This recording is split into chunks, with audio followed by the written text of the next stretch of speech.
Hello friends, welcome to my channel. మీకు బర్జనర్ essentials నుంచి కొన్ని కిచెన్ యూటెన్సిల్స్ అయితే మీకు చూపించాను కదా. ఈ రైస్ పాట్లో వచ్చేసి ఈరోజు వెజిటబుల్ రైస్ అయితే చేయాలనుకుంటున్నాను.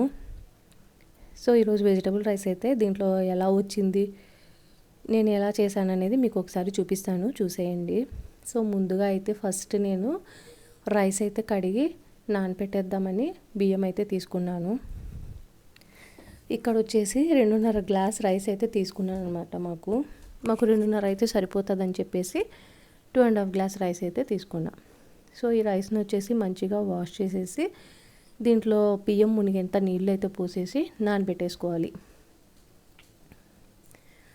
సో బియ్యం నానేలోగా ఏం చేయాలంటే వెజిటబుల్స్ అన్నీ కట్ చేసి ఈ విధంగా రెడీ చేసి పెట్టుకుందాము. బియ్యం నానడానికి టైం పడుతుంది కాబట్టి ఇక్కడ carrot, beans and green peas, బఠానీలు అయితే తీసుకున్నా నేను. అలాగే అల్లం వెల్లుల్లి, కొంచెం కొత్తిమీర, ఆనియన్, పచ్చిమిర్చి, బిర్యానీ దినుసులు ఇవంతా తీసి రెడీ చేసి పెట్టుకున్నాను అనమాట. సో ఇప్పుడు ముందుగా అయితే స్టవ్ అయితే వెలిగించేసి మనం పర్చేస్ చేసాం కదా బర్జనర్ ఎసెన్షియల్స్ నుంచి ఇదైతే ఈ గిన్నె అయితే స్టవ్ మీద అయితే పెట్టేశాను అనమాట. గిన్నె హీట్ అయిన తర్వాత ఇందులో కొంచెం లైట్గా ఆయిల్ అయితే వేసుకోవాలి. ఆయిల్ వచ్చేసి 2 టేబుల్ స్పూన్ల ఆయిల్ అయితే వేసుకుంటున్నాను. ఈ రైస్ ఐటమ్స్కి కూడా మనం ఏమంటే ఆయిల్ కొంచెం తక్కువ వేసుకోవాలి. అలాగే ఇందులో 1 స్పూన్ నెయ్యి అయితే వేసుకుంటున్నాను. ఇక్కడ ఇది హీట్ అయిన తర్వాత ఇందులో మనం బిర్యానీ దినుసులు ఉన్నాయి కదా, అవి లైట్గా వేసుకోవాలన్నమాట, ఎక్కువగా వేసుకోకూడదు. వెజిటబుల్ బిర్యానీ కాబట్టి వెజిటబుల్ బిర్యానీకి అంత ఎక్కువ వేయకూడదు అనమాట. ఇవి క్వాంటిటీ కొంచెం లైట్గా వేసుకోవాలి. ఆ తర్వాత వాటిని ఒకసారి అలా వేయించిన తర్వాత ఇలా సన్నగా పొడుగ్గా కట్ చేసి పెట్టుకున్న ఉల్లిపాయ ముక్కలు కూడా వేసుకొని ఒకసారి మంచిగా కలుపుకోవాలి.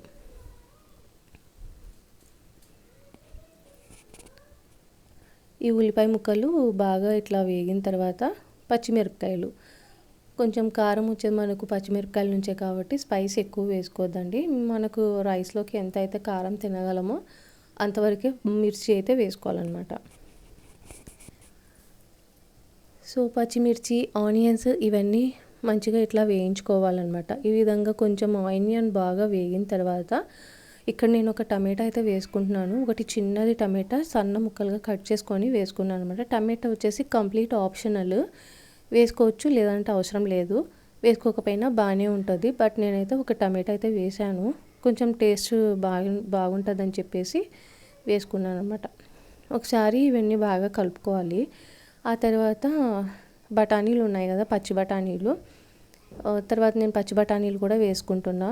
దీని ప్లేస్లో మనం ఎండు బఠానీ కూడా వేసుకోవచ్చు. కాకపోతే ఎండు బఠానీ వేయాలంటే ముందు రోజు నైటే వాటిని మంచిగా నానపెట్టుకొని మనం రైస్ చేసే టయానికి వాటిని ఉడకపెట్టి పెట్టుకోవాలన్నమాట. ఇందులోనే మనం మీల్ మేకర్ వేసుకుంటే కూడా బాగుంటుంది. బట్ నా దగ్గర మీల్ మేకర్ లేదు టయానికి, సో నేనైతే మీల్ మేకర్ అయితే స్కిప్ చేసేసాను.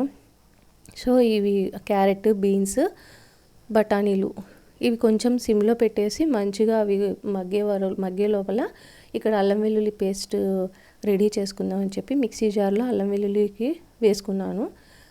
ఇందులో కొత్తిమీర కూడా వేసి మెత్తగా గ్రైండ్ చేసుకోవాలన్నమాట. సో ఫస్ట్ అయితే నేను అల్లం వెల్లుల్లిని అయితే గ్రైండ్ చేసుకొని వచ్చాను. సో కంప్లీట్గా ఇది నలగలేదు.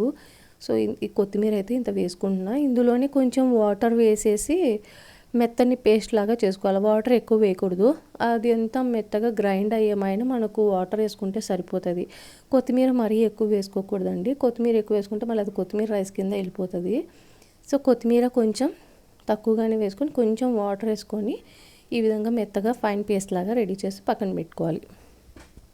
ఇక్కడ మధ్య మధ్యలో మూత తీసి ఇది కూరగాయలని కలుపుకుంటూ ఉండాలి.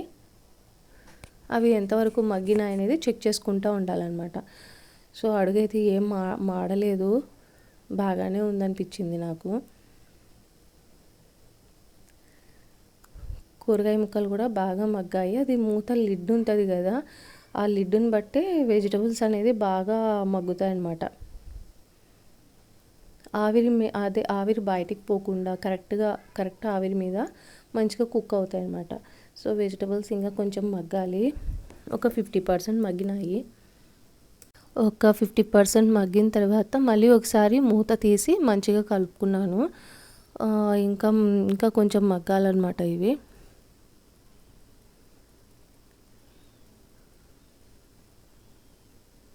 క్యారెట్ ఇంకొంచెం మగ్గాలనిపించింది. సో క్యారెట్ మగ్గే వరకు మళ్ళీ ఒకసారి మూత పెట్టేసి మగ్గించుకోవాలి.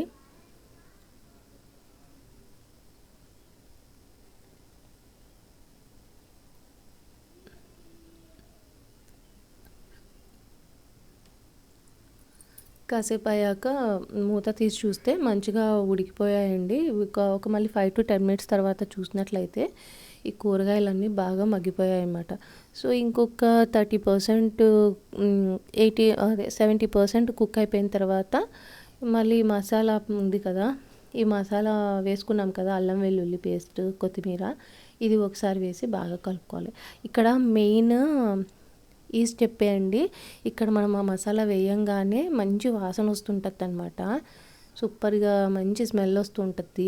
ఇప్పుడు ఇది కంప్లీట్గా సిమ్లోనే పెట్టుకొని మధ్య మధ్యలో కలుపుకుంటూ మంచిగా వేయించుకోవాలన్నమాట. ఇదిగో ఇలా నూనె బయటకు వస్తుంది కదా, అలా రావాలన్నమాట. ఈ మసాలా అనేది మెయిన్ మాడకూడదు, అది గమనించుకోవాలి ఫస్ట్.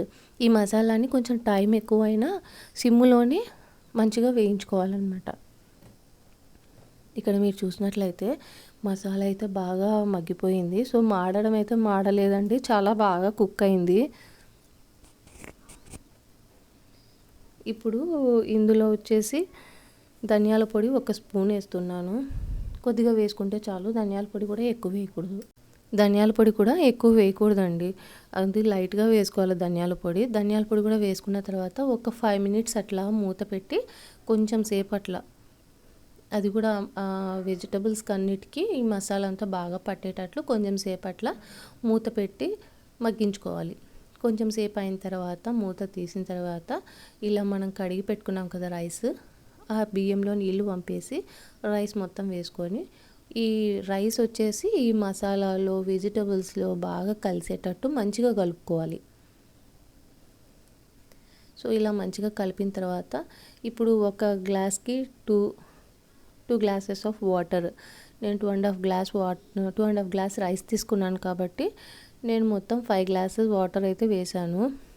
5 glass వాటర్ వేసిన తర్వాత ఎక్స్ట్రాగా కొంచెం లాస్ట్లో అయితే కొంచెం వాటర్ అయితే ఎక్స్ట్రాగా అయితే యాడ్ చేసుకోవాలి.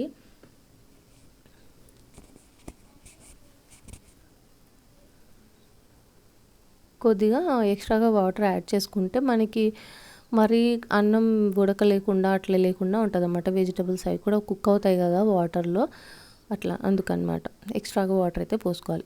ఆ తర్వాత ఇందులో కొంచెం రుచికి సరిపడా సాల్ట్ అయితే వేసుకోవాలన్నమాట. ఎంత సాల్ట్ అయితే తినగలమో అంతే వేసుకోవాలి. రైస్లో ఎక్కువ సాల్ట్ వేసుకుంటే కూడా బాగోదు. సాల్ట్ వేసిన తర్వాత ఒకసారి మంచిగా కలిపి ఒకసారి చెక్ చేసుకోవాలన్నమాట. ఇలా నీళ్ళు బాగా తెల్లే టైంలోనే సాల్ట్ ఒకసారి చెక్ చేసుకోవాలి, ఉప్పు సరిపోయిందా లేదా అని ఒకసారి చూసుకోవాలి. ఉప్పు సరిపోకపోతే ఇంకొంచెం ఉప్పు వేసుకోవాలి.